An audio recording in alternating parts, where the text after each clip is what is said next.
remember your mindset watching the draft unfold and seeing him slide a little bit into the teens? We expected, oh, maybe Boston is a good fit for him. He didn't go there. I know in one of my final mock drafts, I wrote that like I expected the Mariners at like 15 or so. I was like, this is the floor for Yesavage. He's not going to fall beyond this spot. And then a day or two before the draft, it was like, hearing some whispers that Yesavage might be sliding a little bit more than we expect him to. And like, get all the way through the teens. He's still on the board. He was the consensus number 3 pitching prospect in the class behind Chase Burns, Hagen Smith. Like basically everyone I talked to throughout the spring had him as the third guy. And Drangelo St. goes in front of him. Not even that he just slid a little bit more, but like he wasn't even the third college pitcher off the board that year. Winds up going 20. You remember what you were thinking at the time?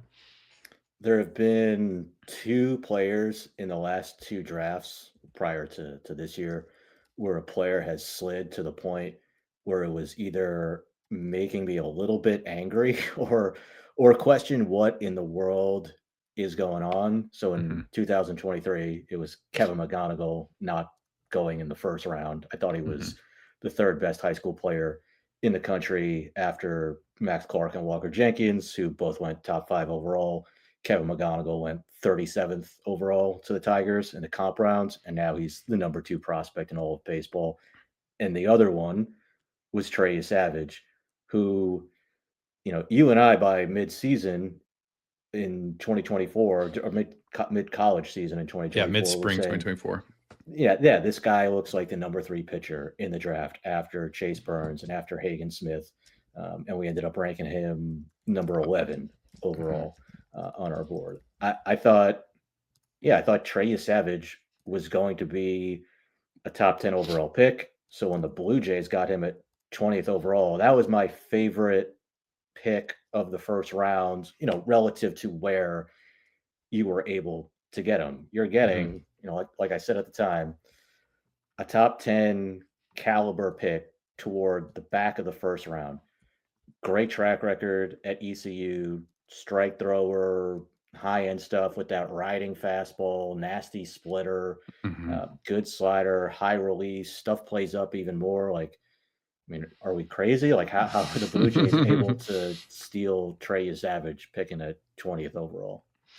Yeah, and it's hard to like explain his fall without like knowing what the medical questions were, because like I think it's an open secret at this point. Like all of the concerns I had heard about like reasons for him slipping was a lot of teams just like didn't like what his medical looked like. And you mentioned the collapsed lung.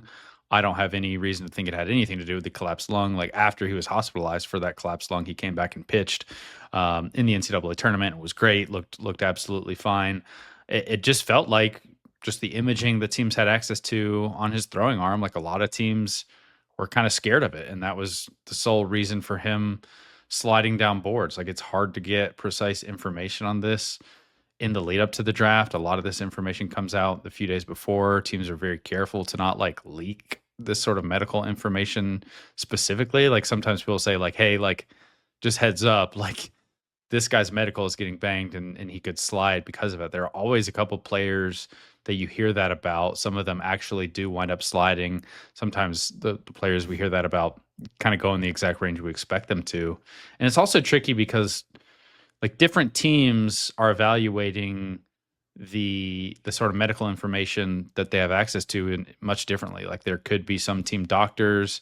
It could either be team doctors assessing what they're looking at differently, or the teams themselves taking the information from their doctors and just having a much different risk tolerance for these injuries. So it's kind of like dealing with this really murky, uncertain area, and we just kind of hear about it and react to it and see. So I can't look at it and say, oh, like all these teams were clearly dumb to pass on him, not knowing like what their thoughts are on the medical. But clearly for the Blue Jays, I think you wrote it in your instant analysis. You said getting a Savage here at number 20 is a steal for the Blue Jays. He could have easily fit in the top 10 overall picks.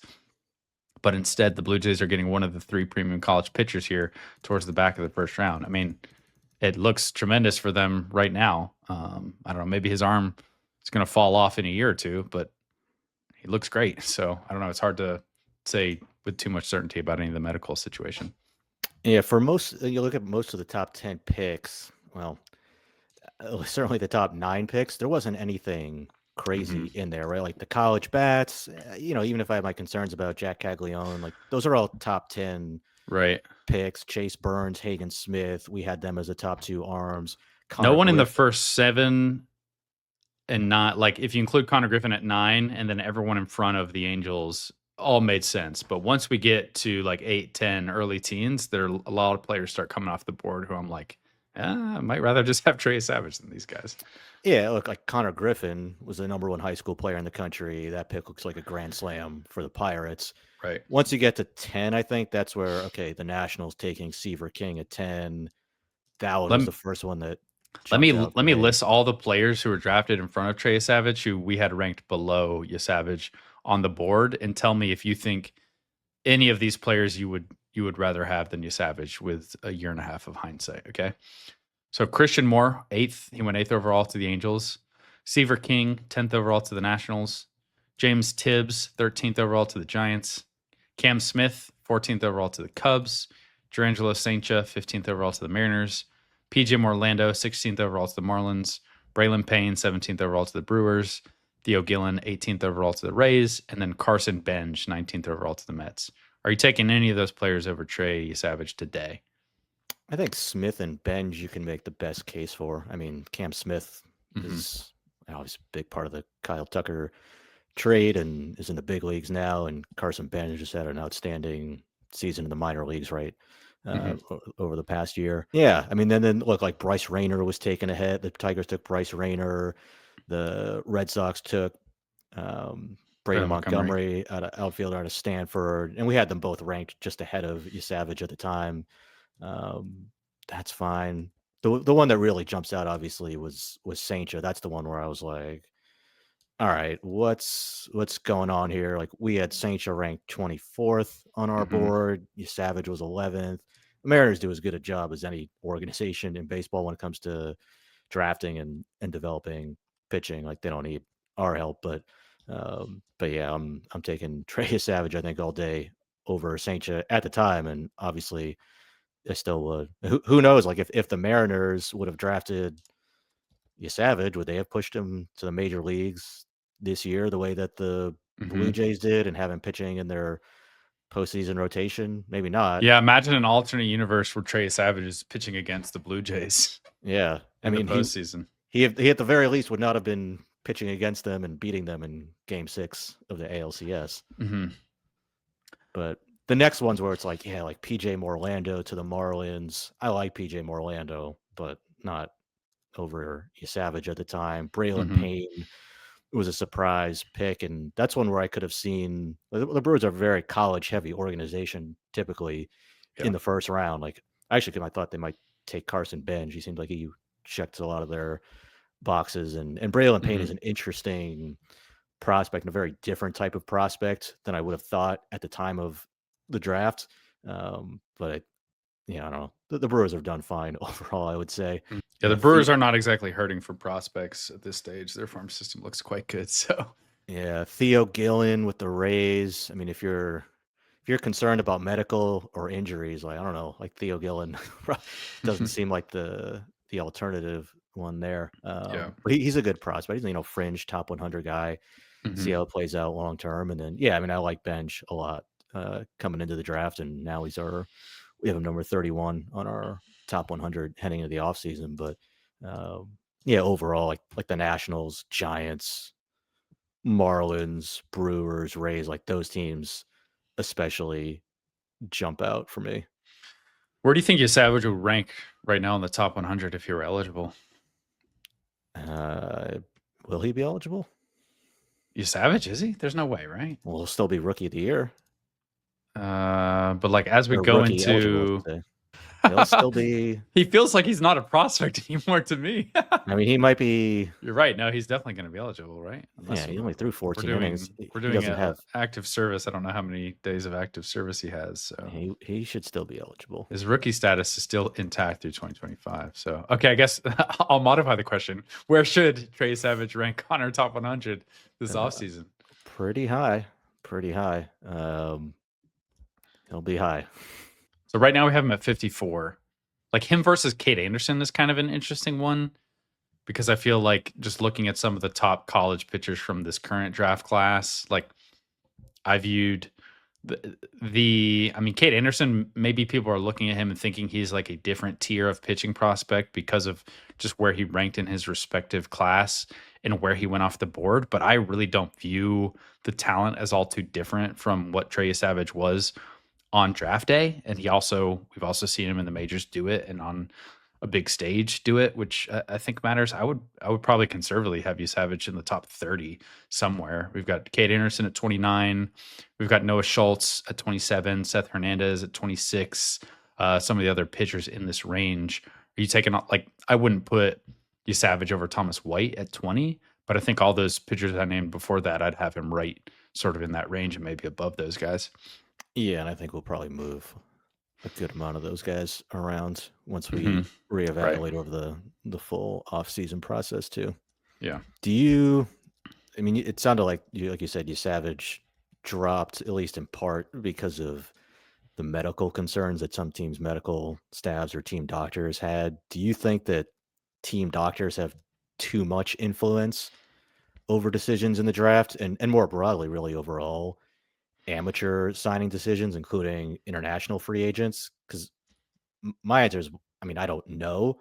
I don't have empirical data to make a strong case one way or another. What I do here is mostly anecdotal, either from examples of where we know a player has slipped in the draft or ran into a similar issue after getting drafted, but then before he actually signed his contract because of some medical issue, or just from talking to scouting directors, international scouting directors about players who they wanted to sign but couldn't because the Mhm. doctors just said no.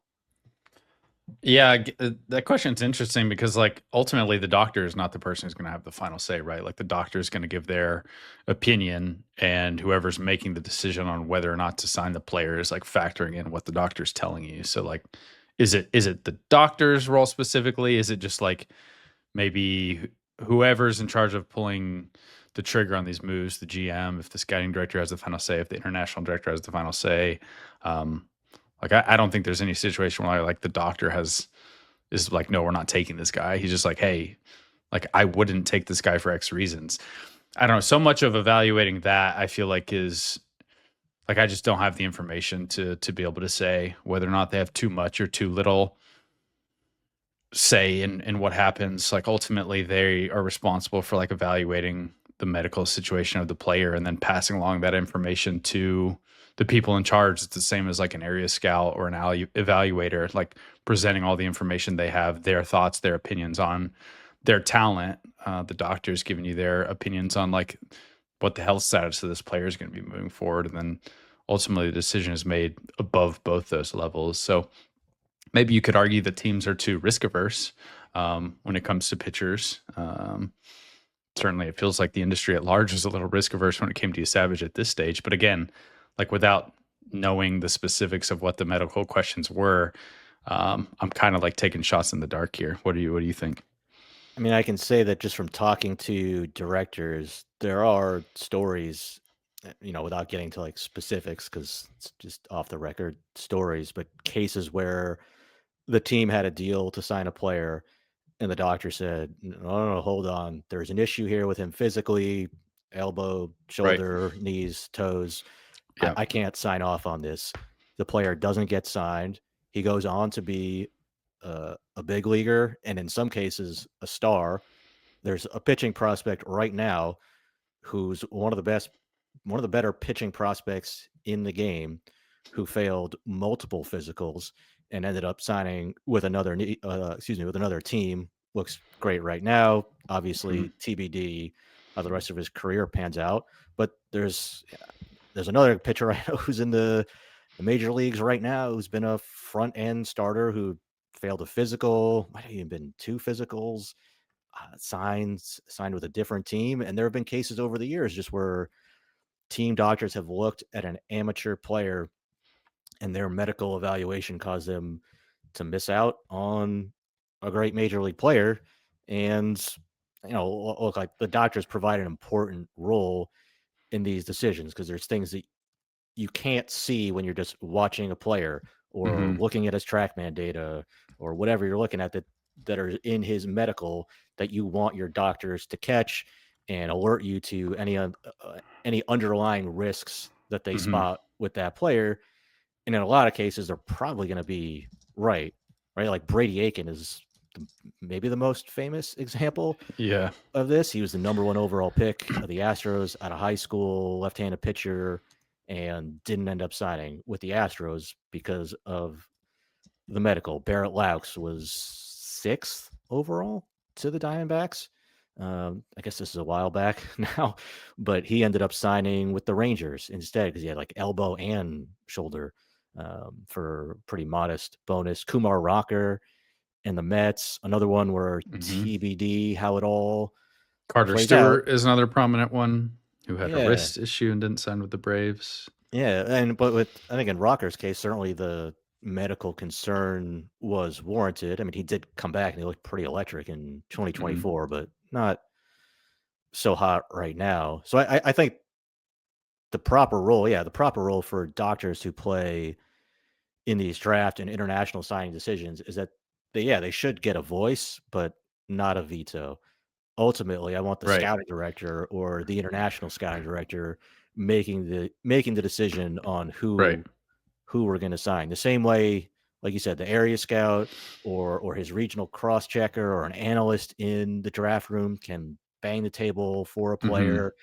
It doesn't mean as a scouting director you're going to go ahead and just draft that guy if he's available. The scouts can bring their analysis, their evidence, their opinions to submit as part of the decision making process, and the doctors can have their voice and their Hmm.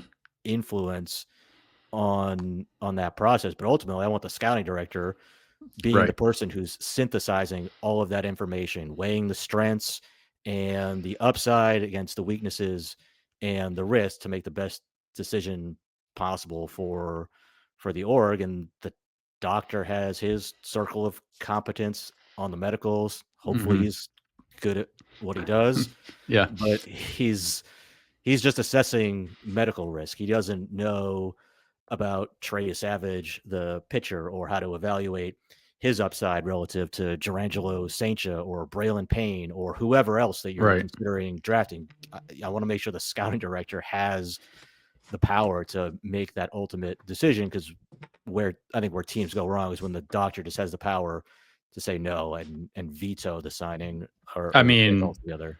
I feel like I agree entirely. Like it feels like it's on the team. If like you're giving the doctor the power, just nix a signing, like that's on whoever is in charge that has given the doctor that sort of power to do that. Like it if the medical is so bad that the team should not be signing this player, like the doctor should be able to clearly communicate that and it should be obvious to everyone in the room. Like this feels like kind of an argument you could make about anyone involved in the amateur scouting process. Like, yes, everyone's insight and expertise in their specific areas should be valued, but ultimately, like, you have to decide on who is the person in your room who's making the final decisions. And, like you said, synthesizing all this information. And I feel like the doctor, whoever's looking at this medical information, is just another piece of your kind of amateur scouting team. And it's tough with the specific examples because I feel like you could pick out a number of players on either side of the argument if you wanted to say that, hey, like the doctors have really bailed these teams out by pointing to players that teams have maybe passed on or didn't sign because of injury questions who didn't work out. You can do the opposite with players who did have medical questions and then they succeeded despite those medical questions. It feels like whichever argument you want to really make, you'll have some evidence to point to and be able to make it. So I feel like it's just kind of the same as just evaluating players in general. It's just a different angle of it all, a different side of it, an off the field slice of trying to figure out how to rank these players. I wish we had more like insight into that medical side, but obviously I understand why we don't. Yeah, I mean, not even going to the specifics of cases, but I mean, the veto is what happened in some of these international Yeah, cases where that seems crazy. the doctor said no, like I can't sign off. And sometimes we're talking about players who are $1 million signings, $3 million signings in some Right. cases. sometimes it's over a guy who's signing for or was going to sign for $20,000, and the doctor Mhm. said, "Nope, can't do it. Medicals, busted." That's a medical term, by the way. Um, but like when you're signing a guy for 20 grand, and he ends up being a number two starter in the big leagues years later, like you obviously, like you don't know at the time that that pitcher is going to end up being a number two starter. You're just taking a chance Mhm. on a low dollar flyer guy who you like and hope takes a big leap forward. But there's also a ton of guys who you could sign who fit into that same bucket for 20K, 10K bonus. Mhm. So, maybe you say, like medical's an issue. It's not worth it. Let's sign somebody else for $20,000 instead who's just as good. But okay, that's fine. Just let the international scouting director be the one who's going Mhm. to balance the risk versus reward and decide whether it's still a signing that's worth finalizing at that point. What are your thoughts on the teams where the president or the GM is making the final decision on signings in the international market or the amateur market compared to, say, an international director or a scouting director? Do you have any strong thoughts on that? Internationally, specifically, Either or. um, internationally, I don't think it happens a lot internationally. If you're Okay. giving a guy, like if the Mets are going to give Elian Pena $5 million, and like, all right, at that point you have to go to your GM and say, okay, like, hey guys, like there's this 13-year-old kid who we want to give. We don't even know what our bonus pool is going to be because it's years down the road, but we have an idea of what it's going to be, and it's going to take almost all of our bonus pool to sign him, and we want to give almost all of it to this kid. And the GM is gonna like the GM has to sign off on that, and that's fine. Like I think Well, that's even like okay. first picks in the draft, like if you're the Padres this year, and maybe the Padres are a bad example because Preller is such a scouting fiend himself, but like the first pick in any given draft class could just be such a huge percentage of your overall bonus pool, depending on the other picks you have. That I feel like it's not the exact same because you can't kind of go out and sign whoever in the amateur draft. It's kind of like whatever the board brings to you and how you have it lined up. So it's a lot different. But in terms of like the amount of resources or the percentage of the resources available, it could be similar in different drafts. Yeah, look, obviously, yeah, if you're picking number one overall, you have a top five pick in the draft. Yeah, your GM is probably going to be more involved in that pick. But ultimately, whether you're picking third overall or 23rd overall, whoever your scouting director or whoever is the person that you have whose title, whatever the title might be, whoever's running your draft, I want that person to have the final say um, over the draft. I don't want the GM or the owner. I mean, if it's the owner, he can do whatever he wants. It's his team. But like, Right.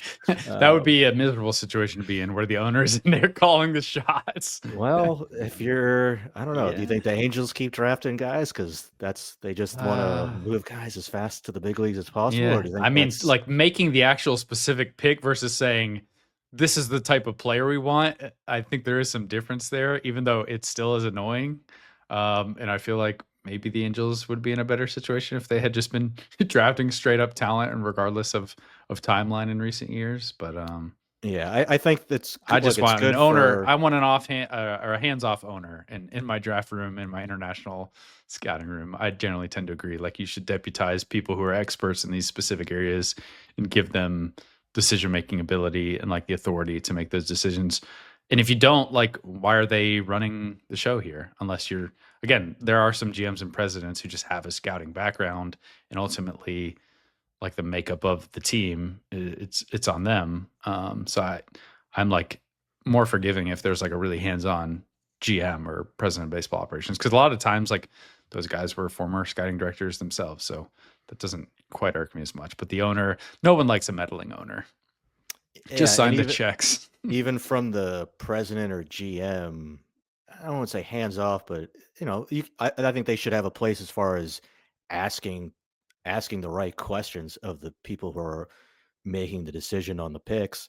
Um, but ultimately, like I don't know, like how intimately involved is the GM in the amateur scouting process? Like Right, you have so many other, especially internationally. Like right. I don't know, like is name any like Matt Arnold with the Brewers or David Stearns with the Mets, Craig Breslow. Where it's like these guys are not like on the ground like scouting the top like 13 and 14-year-old Latin American players. Like I'm sure they want to know beforehand before like a deal is made, like for a million, $2 million guy, maybe not even $1 million guy at this point, but you're giving a couple $1 million to a kid that age or reaching an agreement with a player that age. They want to know, but like then they might want to see the player on video, but they're not going to be like, no, like we can't sign this guy. I don't like his swing or that. No, they don't really have that sense. They're worried about much bigger Right. um, things than that. But yeah, like I think they should obviously be involved in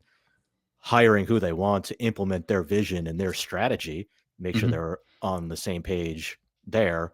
But yeah, ultimately, when it comes to signing international players or certainly drafting players like beyond the first round, like I don't think the GM, nor do I think they really are like getting No, really into the weeds on I don't like, get the sense they all are. right, like on our third rounder, like we should take this college short, like whatever. Like I don't think they're really meddling in that. Yeah. Okay. Any other thoughts on Savage's slide? Any of this kind of decision making authority on the acquisition side piece, or do you want to move into some AFL stuff? Credit to the Blue Jays. Mm-hmm. Credit to their doctors too, right? Like somebody wasn't too scared off Somebody was not by miffed. whatever Yeah.